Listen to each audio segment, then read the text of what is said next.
God, He is perfectly righteous. There's no errors in Him.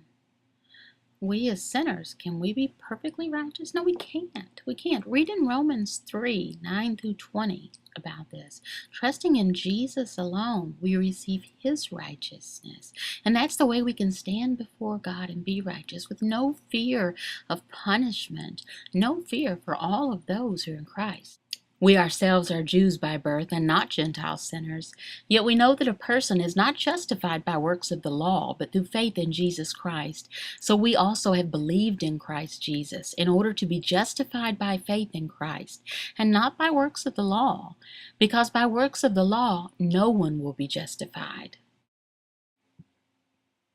Nevertheless, we cannot be perfectly holy in our lives before we die. We can't. Now, there are some people, and they practice following the law.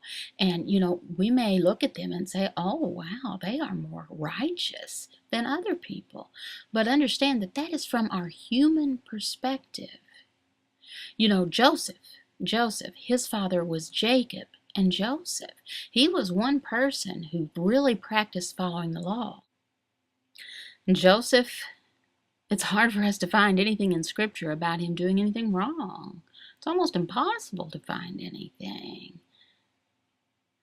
In the Bible, it's very clear, it's very straightforward about persons throughout biblical history, like Abraham, Moses, and King David, a list of other peoples throughout history, the things that they have done wrong. Now, Joseph. Question, did he do anything wrong? When we look at the Bible, we know he did wrongs.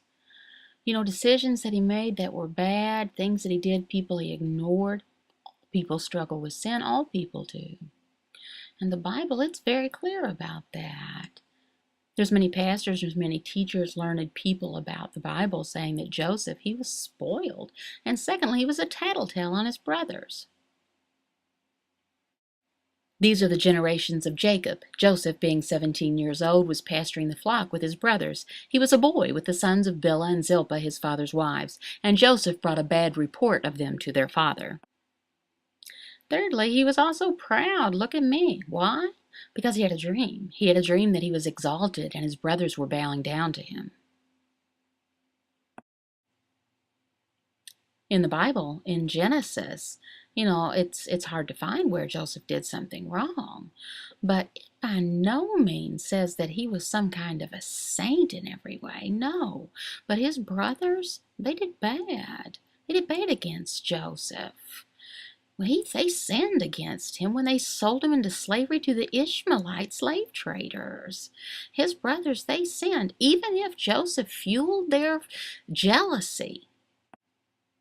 So Joseph went after his brothers and found them in Dothan. "I am seeking my brothers," he said. "Tell me, please, where they are pasturing the flock."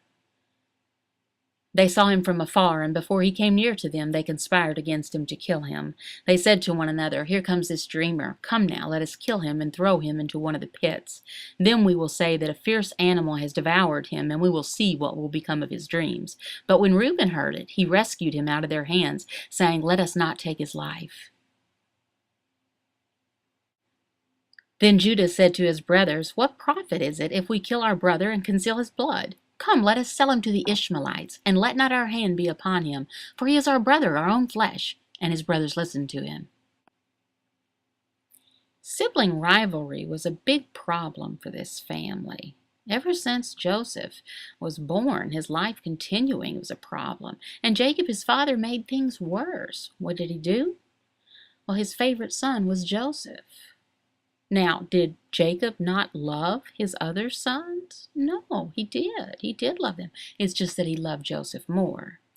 And he gave his son a beautiful coat, a multicolored coat that was very expensive back then. Now, the gift of this coat, it made his brothers hate Joseph even more.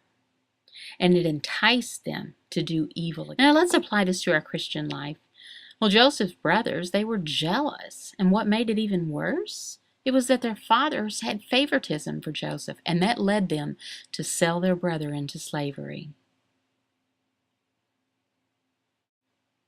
Secondly, it led them to lie to their father and tell him that a fierce animal had killed their brother.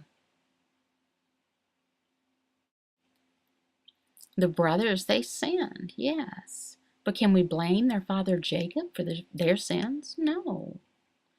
This story illustrates that, a parent's favoritism can have negative consequences when they favor one child over another. Parents should be careful. They should be careful not to praise one child, but to be fair to all of their children and to praise them for their